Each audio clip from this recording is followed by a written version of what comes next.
ഇത് ഡിജിറ്റൽ യുഗമാണ്. നമ്മൾ ഉണരുന്നത് ഒരു സ്ക്രീനോടൊപ്പം, നമ്മൾ ഉറങ്ങുന്നതും ഒരു സ്ക്രീനോടൊപ്പം. മൊബൈൽ, ആപ്പ്, നോട്ടിഫിക്കേഷൻ എല്ലാം നമ്മളെ ചുറ്റിയാണ്. പക്ഷേ ഒരു ചോദ്യം, ഈ ഡിജിറ്റൽ ലോകം നമ്മളെ സ്വതന്ത്രരാക്കുകയാണോ അല്ലെങ്കിൽ നമ്മളെ കൂടുതൽ നിയന്ത്രിക്കുകയാണോ? പലരും പറയും മാർക്സിസം പഴയതാണ്, ഇത് ഫാക്ടറി കാലത്തെ ചിന്തയാണ്. പക്ഷേ കാറൽ മാർക്സിന്റെ ഒരു സത്യം ഇന്നും മാറിയിട്ടില്ല. ഉൽപാദനരീതി മാറുമ്പോൾ ചൂഷണരൂപവും മാറും. അന്ന് ചൂഷണം ഫാക്ടറിയിലായിരുന്നു, ഇന്ന് ചൂഷണം സ്ക്രീനിലേക്കാണ് മാറിയത്. അന്ന് മുതലാളി ഒരു മനുഷ്യനായിരുന്നു, ഇന്ന് മുതലാളി ഒരു മനുഷ്യനല്ല, ആൽഗറിതമാണ്. ആർക്ക് ജോലി കിട്ടണം, എത്ര വേതനം നൽകണം, ആരെയാണ് ഒഴിവാക്കേണ്ടത്, എല്ലാം ഒരു കോഡ് തീരുമാനിക്കുന്നു. ഡെലിവറി തൊഴിലാളി, കാബ് ഡ്രൈവർ, ഫ്രീലാൻസർ, IT ജോലിക്കാർ എല്ലാവരും ഇന്ന് ഒരു അദൃശ്യ ബോസിന്റെ കീഴിലാണ്. ചോദ്യം ചോദിക്കാനില്ല, ബാർഗെയിൻ ചെയ്യാനില്ല,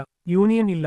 ഇതാണ് ഡിജിറ്റൽ മൂലധനാധിപത്യം. ഇനി ഡാറ്റയെക്കുറിച്ച് പറയാം. നീ ക്ലിക്ക് ചെയ്യുന്നു, നീ സ്ക്രോൾ ചെയ്യുന്നു, നീ വിവരങ്ങൾ നൽകുന്നു. ആ ഡാറ്റ ആരുടേതാണ്? നിന്റേതല്ല, കോർപ്പറേറ്റിന്റേതാണ്. നീ തൊഴിൽ ചെയ്യുന്നു, പക്ഷേ വേതനമില്ല. ഇതാണ് ഡിജിറ്റൽ ചൂഷണം. ഇനി കർഷകരെ നോക്കൂ.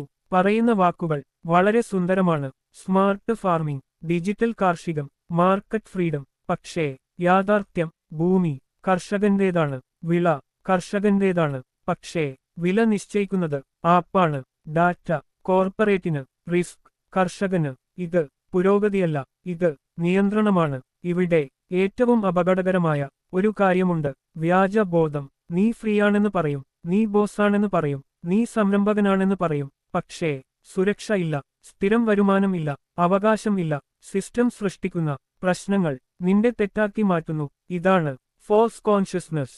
പക്ഷേ മാർക്സിസം നിരാശയുടെ ദർശനമല്ല, അത് മാറ്റത്തിന്റെ ദർശനമാണ്. ഇടതുപക്ഷ രാഷ്ട്രീയം വളരെ വ്യക്തമാണ്. ടെക്നോളജി ലാഭത്തിനല്ല, മനുഷ്യർക്കായി. ഡാറ്റ ജനങ്ങളുടെ താകണം. തൊഴിലാളിക്ക് അവകാശം വേണം, കർഷകന് സംരക്ഷണം വേണം.